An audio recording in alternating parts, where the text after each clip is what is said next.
aí também ama um vilarejo medieval? E se for na Itália? Melhor ainda! Hoje eu vou levar vocês junto comigo para conhecer esse vilarejinho aqui, ó, lindo, super pitoresco aqui na Itália, considerado um dos mais lindos da Itália, nada turístico e super bem preservado. Coisa mais linda! E além disso, eu vou mostrar a história da moda por trás desse vilarejo.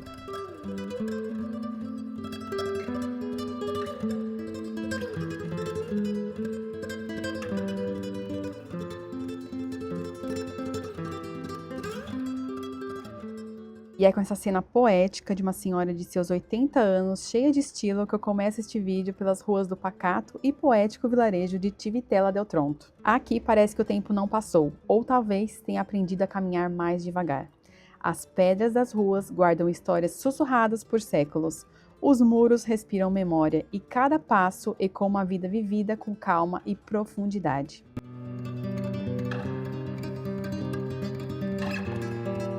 A igreja de Santa Maria dos Anjos é uma pequena joia medieval de Civitella. Simples por fora, feita em pedra, ela carrega séculos de fé e história silenciosa, onde cada detalhe convida a pausa e a contemplação.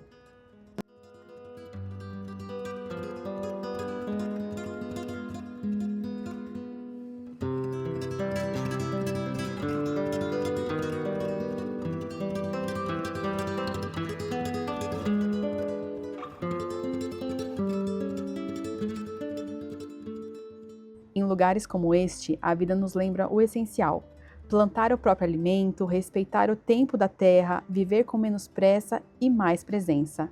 Aqui, a simplicidade deixa de ser falta e passa a ser escolha.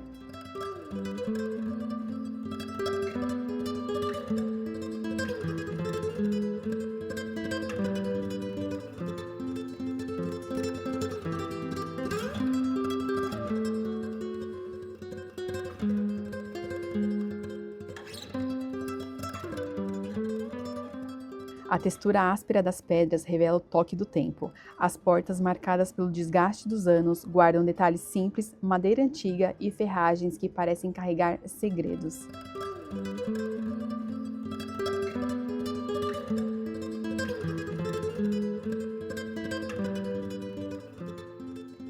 E entre as ruas, a fonte de água natural segue correndo cristalina e eu, claro, que não ia deixar de provar. Afinal, o país é famoso por suas fontes, rios e aquedutos romanos.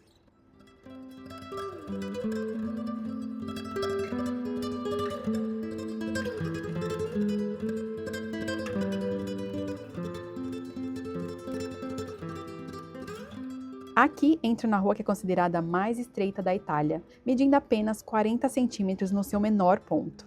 No passado, essa largura reduzida não era por acaso, era uma estratégia de defesa medieval, pensada para dificultar a passagem de grandes grupos de invasores. Hoje, caminhar por ela é uma experiência curiosa e divertida e mostra como Civitella foi cuidadosamente planejada para proteger seus moradores.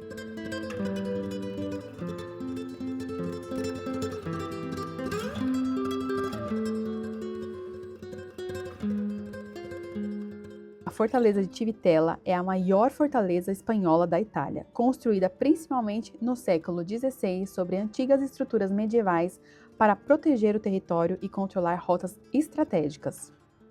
Ao longo dos séculos, resistiu a múltiplos cercos e conflitos. Entre suas muralhas, ainda é possível sentir a história viva nos calabouços, onde os presos ficavam confinados em espaços estreitos, iluminados apenas por 2 pequenos buracos que mal deixavam entrar luz. E como se não bastasse, a fortaleza esconde surpresas arquitetônicas incríveis, como o antigo aqueduto subterrâneo. Olha isso, gente!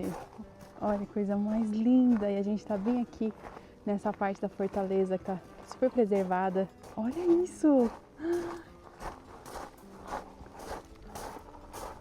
Nossa, gente, olha aqui, ó, de fundo.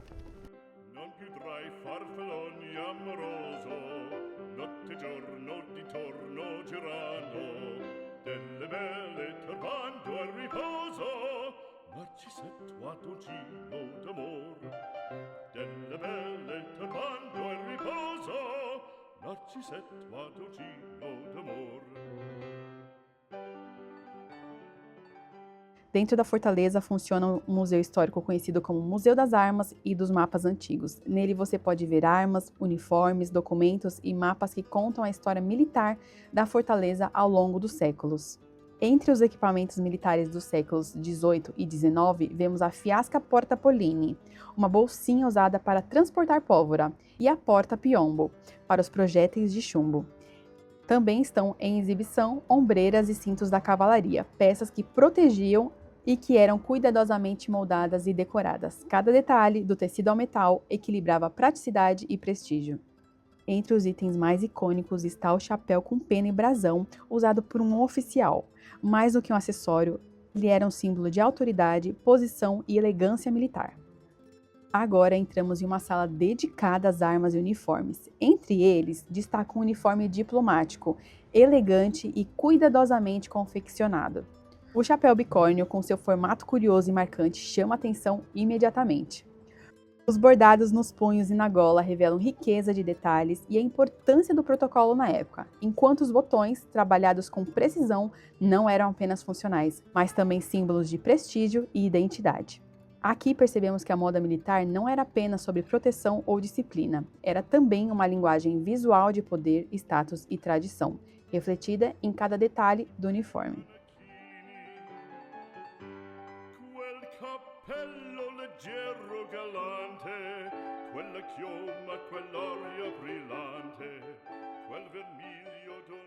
Lá do alto da fortaleza de Tivitella, a vista é simplesmente deslumbrante. As montanhas se estendem ao longe, as colinas se dobram suavemente e até o mar surge no horizonte, contemplando o cenário.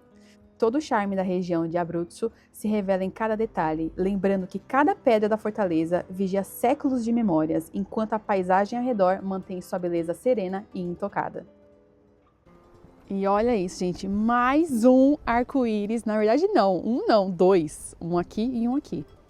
Sério, que coisa mais linda. Vamos tentar achar aí o pote de ouro? Será que tem um pote de ouro? Pior que não dá nem pra ver o final dele. Tá algo por ali, ó. Gente, olha isso, que coisa mais linda.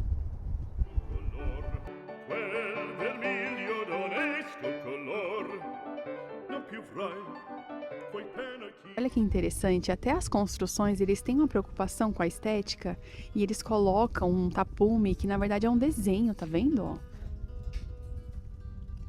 Dá pra ver aqui, ó.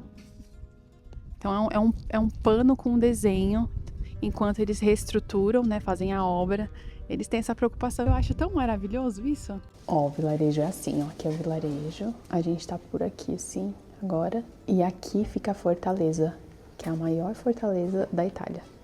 Agora entramos no Museu Nina, no coração do vilarejo, onde a história se encontra com a moda.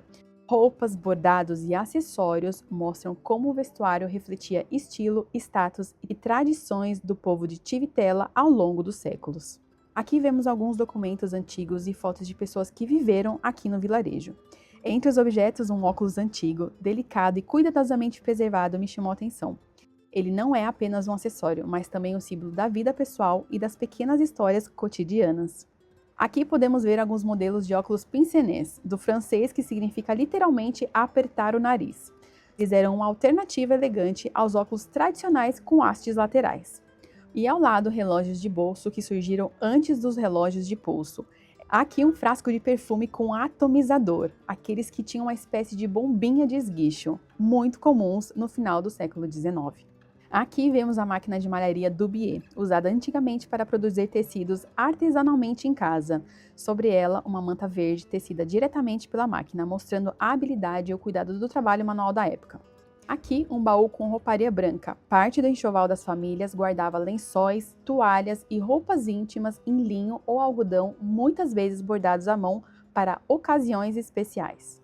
Apenas as famílias maiores e mais abastadas possuíam tear para criar tecidos de uso doméstico. A partir do fio natural, teciam-se os materiais que depois eram confeccionados pelo alfaiate de confiança diretamente nas casas dos clientes.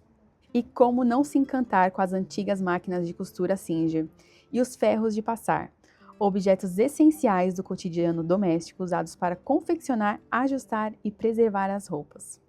E os botões, todos trabalhados, mostram o cuidado com os detalhes e como até os menores elementos das roupas tinham valor estético e simbólico. Esses catálogos de produtos de beleza funcionavam de forma muito parecida com as da revista Avon. Traziam cosméticos e maquiagens da época disponíveis para venda. E repare, este exemplar é de fevereiro de 1923. Também podemos ver jornais da época, como La Tribuna, que traziam notícias, cultura e acontecimentos do dia a dia. Repare nas datas: 8 de dezembro de 1895 e 1º de janeiro de 1899. Chegamos à ala infantil. As roupas eram muito semelhantes às dos pais. Só a partir da segunda metade do século XX começa a surgir uma moda infantil própria, diferenciada da dos adultos. Aqui também aparecem as máquinas de costura, inclusive as de brinquedo da NEC, usadas para ensinar meninas a costurar desde cedo, mostrando como o aprendizado começava ainda na infância. E também podemos ver carrinhos e objetos de transporte infantil usados na época. Na ala das roupas litúrgicas, estão expostas vestes usadas por padres, monges e outros membros da igreja, muitas com bordados delicados, golas trabalhadas e tecidos nobres.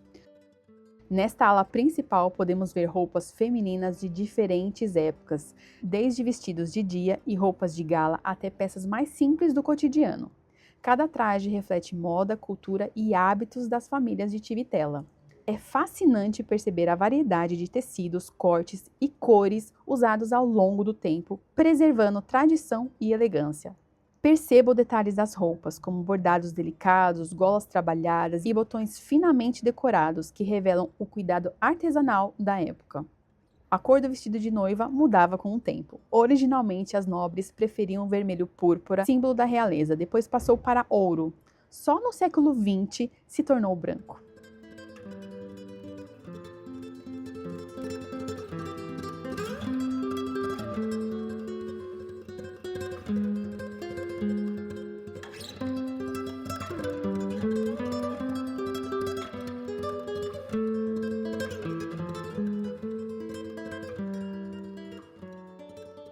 Essa peça vermelha chamanquinha, muito popular entre 1870 e 1890 durante a era vitoriana. Era uma estrutura colocada na parte de trás da saia para projetar o volume do quadril e do bumbum. E não podemos deixar de notar os acessórios, como chapéus, bolsas, luvas e um guarda-chuva, que contemplavam o traje feminino, adicionando elegância e funcionalidade. Anéis, broches, colares e brincos também tinham um papel essencial. Mais do que adornos, carregavam significados, marcavam status, momentos importantes e laços familiares.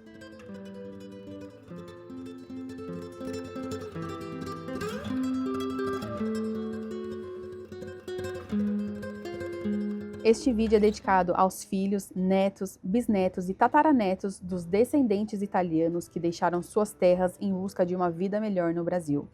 Que por meio deste vídeo vocês possam sentir suas raízes, sua história e a herança de coragem, trabalho e tradição que atravessou gerações.